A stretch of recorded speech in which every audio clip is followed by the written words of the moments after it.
Magandang araw po mga kapapa. Ang sunod ko naman pong binidyohan ay ang lugar na ito.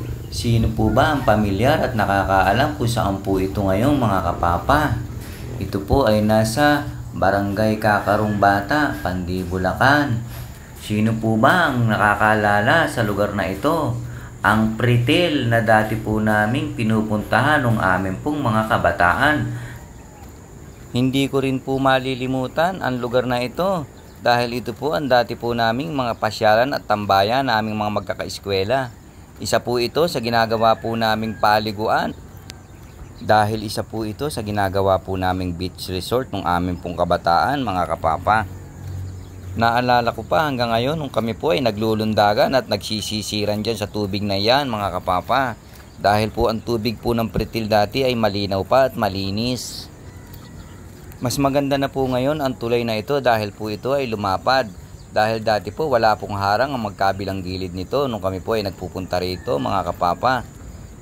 At kapag panahon naman po ng tag-araw or bumabaw na po ang tubig dito sa Pretil na ito po ay ginagawa namin pangisdaan.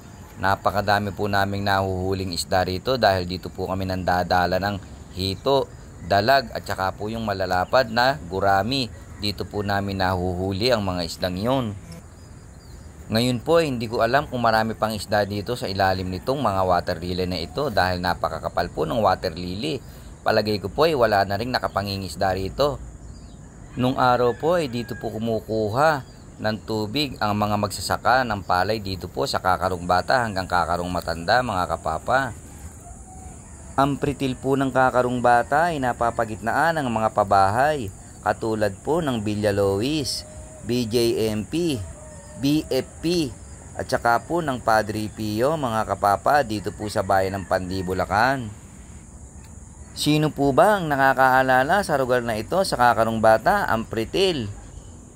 Shoutout po sa lahat po ng mga taga Kakarong Bata, Pandi, Bulacan, lalong-lalo na po yung malalapit dito sa Pretil at yung mga nasa kabilang tulay po nito. Kumusta po kayong lahat? Sana po ay nasa mabuti po kayong kalagayan mga kapapa. At kung napanood naman po ninyo ang bidyong ito, pwede po bang pakicomment naman po ninyo kung saan po kayo ngayon naruroon at nang malaman ko naman kung hanggang saan nakarating ang video kong ito. Hanggang dito na lamang po at maraming salamat pong muli sa inyong panonood sa aking mga video. Huwag po sana kayong magsasawa sa pagsuporta mga kapapa. Muli po, mag-ingat po tayong palagi at hanggang dito na lamang pong muli. Sana po ay naibigan nyo ang pagbidyo ko sa Pretil, Kakarong Bata, Pandi, Bulacan. Paalam!